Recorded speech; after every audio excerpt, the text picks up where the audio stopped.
আসসালামু আলাইকুম ওয়া রাহমাতুল্লাহি ওয়া বারাকাতুহু। রাসূলুল্লাহ সাল্লাল্লাহু আলাইহি সাল্লাম বলেন, দান করো নিজের গুনাহ মাফ করিয়ে নাও। দান করে নিজের গুনাহ মাফ করিয়ে নাও। তিনি বলেছেন, সদকা গুনাহকে সেভাবে মিটিয়ে দেয় যেভাবে আগুনকে পানি মিটিয়ে দেয়। এটা মুসনাদে আহমদের 22133 নম্বর হাদিস। রাসূলুল্লাহ সাল্লাল্লাহু আলাইহি সাল্লাম বলেন, নিশ্চয় গোপন সদকা রবের ক্রোধকে প্রশমিত করে। এটা তাবরানীর 1018 নম্বর হাদিস। রাসূলুল্লাহ সাল্লাল্লাহু আলাইহি সাল্লাম বলেছেন, তোমাদের রোগীদের সাদাকার মাধ্যমে চিকিৎসা করো। এটা সহিহুল জামি' 3358 নম্বর হাদিস। তো আল্লাহর রাসূল বললেন, তোমরা চিকিৎসা করো সদকার মাধ্যমে। আপনি দান সদকা করেন, আল্লাহ তাআলা আপনার রোগগুলোকে দূর করে দিবেন। আপনি চিকিৎসা করার অসুবিধা নাই, আপনি ডাক্তারের কাছে যাওয়ার সমস্যা নাই, আপনি দান সদকা করেন, আল্লাহর কাছে কান্নাকাটি করেন। কারণ শেফা দেওয়ার মালিক তো এক আল্লাহ। আপনি টাকা থাকলে আপনি সুস্থ হয়ে যাবেন না। ডাক্তারের হাতে জীবন নেই, আপনাকে জীবন দিয়ে দিবে। যদি আল্লাহ আপনার জীবন না রাখে, তাহলে আল্লাহর কাছে আগে চাইতে হবে, তারপরে আপনি ডাক্তারের কাছে যান, যে আপনি চিকিৎসা করেন। আল্লাহ তাআলা যে আমাকে আরোগ্য দান করে, ডাক্তারের চিকিৎসায় ভালো হন। আর যে আরোগ্য দান না করে, কোন ডাক্তার আমাকে ভালো করতে পারবে না।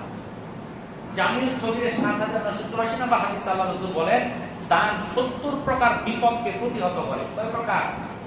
70 প্রকার বিপদকে প্রতিহত করে। কিন্তু আমরা আজকে দান করতে চাই না। আবু হুরায়রা রাদিয়াল্লাহু তাআলা আনহু বলেন, রাসূলুল্লাহ সাল্লাল্লাহু আলাইহি সাল্লাম বলেছেন, প্রতিদিন সকালে দুইজন ফেরেশতা অবতরণ করে। তাদের একজন দানকারীর জন্য দোয়া করে আর বলে, হে আল্লাহ, দানকারীর মালে বিনিময় দান করো।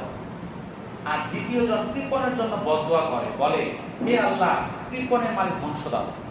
এটা সহিহ বুখারী এবং সহিহ মুসলিম দুইটা হাদিসে বর্ণিত আছে। তাহলে সকালে উঠে দুজন ফেরেশতা বলতেছে, দানকারীর জন্য দোয়া করতেছে। কি দিয়ে দোয়া করতেছে?